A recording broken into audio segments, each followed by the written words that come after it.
My studio is a mess. Watch it go from this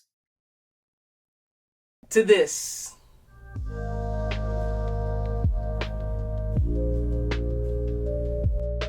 Hi, my name is Toby, and this is MarkX Productions.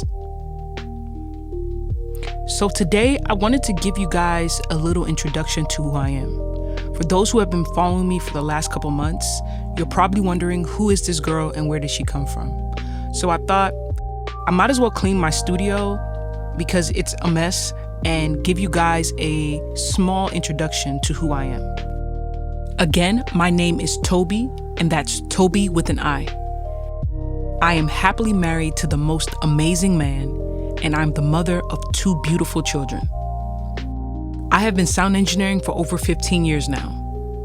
And I'll talk more about how I got into sound engineering in a second, but I'm sure you're wondering, why is my studio so messy in the first place? So as you can tell, I have a home studio, and it kind of serves like a multi-purpose room. It's my office for my day job. I read in here, and I just like to have me time in here. And I have small children, and sometimes they find their way in here as well. Hence all the toys that I'll be picking up and showing you as I clean this floor. So last week they were on spring break and they had to stay home with me. So they ate in here and they played in here and they were just in here. And sometimes as a mom, I find myself wanting to control everything. But once in a while, a little mess really does not hurt. It's more about the moments that you create with your kids versus the mess that they're making. You can always clean up the mess, but you can never get back that moment. My schedule can sometimes get busy, but never too busy to stop and have fun with my 2 little blessings.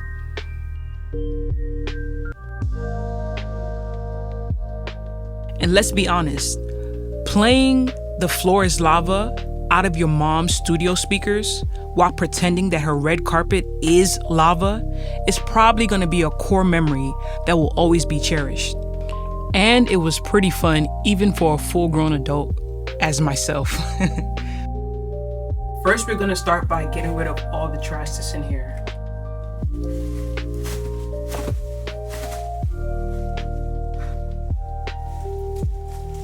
I really can't blame this whole mess completely on spring break and my kids. I also kind of let it happen since I was in here so much. I had Amazon packages that I opened in here and even plates from meals that I had in here. So as you can see, I have 2 keyboards here. One is an original Apple keyboard, and this is an old USB keyboard that I used to have that I can't find the USB to anymore. And it's still useful because I have an infant who is right under 1 year old, and anytime she sees me using my keyboard, she's always trying to use it as well. So I use this for her. I give this to her to play with and to act like she's typing while I use this to work. So this is not trash. So let's get back into the sound engineering journey. Let's go all the way back. So as a child, I always loved music, all things music, and saw myself being connected to music throughout my lifetime. I love dope tunes, dancing, even though I might not be the best dancer, singing, songwriting, playing instruments, and even rapping. It's safe to say that my musical life has had many phases, all of them that I am actually really proud of. Because music gave me an outlet to express myself, my creativity, my feelings, my beliefs, and it's taught me how to be disciplined as well. I learned how to practice and figure things out with the little that I had. Back then, it was just my cheap box guitar and my voice, but I really cherish every single moment that I created. Fast forward to my high school years, I was really growing in my faith, and I got really involved with my church. I would go to all the choir rehearsals and services, and I was always intrigued by the huge machine with all the fancy buttons that was controlling the microphones and speakers. back then we had a Mackie 32x8 analog mixer, and boy, was it intimidating. Most people don't give credit to the church for providing a platform for amateur musicians and those who are just pretty technical. Just giving them a place to be practical and hone in on their skills. Well, that was my experience. I was always singing, drumming, playing keyboard at my church, and it was later on that I started playing guitar. But anyway, the sound engineer had left my church, and because I was always in the media room trying to figure out how everything worked, I inherited the role. A part of me was super scared, but the other part of me was extremely excited. I naturally love taking on challenges, and boy, was it challenging. Most days I felt like giving up because it was just so hard. I always had terrible feedback. I didn't know how to manage the room, and unless my pastor called a professional in, I truly felt like I was alone. But I didn't give up. I went to the library and read as much as I could about audio and sound, even though it took me more years to really understand compression. But I would come in on weekends to the church to just understand all the equipment that we had. Very slowly, but indeed surely, I started to get a baseline of what in the world I was actually doing. But then came a curveball. My pastor ended up buying one of the very first Behringer X32s, and boy was I devastated. It looked cool, but I felt like everything I learned in the last couple years would have to be relearned, which was both true and false. And if you know, you know. Long story short, I became proficient at the X32 and grew in my sound engineering skills in general. This is not to say that I didn't have my challenges along the way, but I really didn't let them stop me from learning and growing. So on my desk, I have my UF8 and UF1, which are my controllers. I have my Apollo X4, and I also have an old Focusrite, a cloud lifter, and some Furmans for power. So I'm going to first clean the UF8 and UF1 and the Apollo X4, and then take them off and then clean the rest of the desk so that, you know, the dust of cleaning the desk doesn't get on the controller. So, yeah. So I have compressed air here, and it's just gonna help me dust. I have a microfiber cloth. I have screen cleaner. So all of a sudden, people started coming to my church, maybe guests or, you know, just people even at my church, started noticing that our sound wasn't too bad. It was actually pretty good. So they would ask me to come to their church to tune the room or even recommend gear. And I didn't think much of it until I noticed that it was becoming a pattern. People were calling me. So I started taking it even more seriously. And that mindset shift really took me to the next level. In school, in college specifically, I studied music technology, and I was probably the least experienced when it came up to recording. But again, that just meant that I had so much headroom to grow into. So years passed, and I realized that the phone calls didn't stop. And I was just like the girl that people would call when they had issues with their sound, or they wanted to troubleshoot, or they wanted to know what could be the problem, or they needed someone to come in. So once I got married and I moved in with my husband, we had a bonus room that we really never used.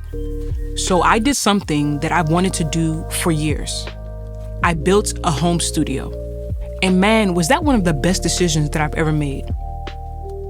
I really believe that every creative should have some type of studio or creative space that they use when they create. This studio space has really been a place for me to think and create and grow and learn. And it's mine. It's really feels like when I walk in here, I have to create something. I have to do something creative. That's how it feels to me, and I really love it. This is something that I just love it. I hope you can tell. So back to the story. So when COVID hit, several churches were forced to move to an online presence, and very few knew what they were doing. Very few knew about YouTube, very few knew about sound, audio, recording, all of that. But thankfully for me, I had great computer skills, technical skills, and I knew all about audio. So I was the woman for the job, literally. So first, I spent some time to set up our church's live stream, and then I went on to set up several other churches' live stream and just help several other churches get started. And I just kept on building on what I do. I was like, okay, this bus mix sounds good, but I'm sure it would sound better on broadcast. I was always just trying to reach for the next level, and I was able to do that.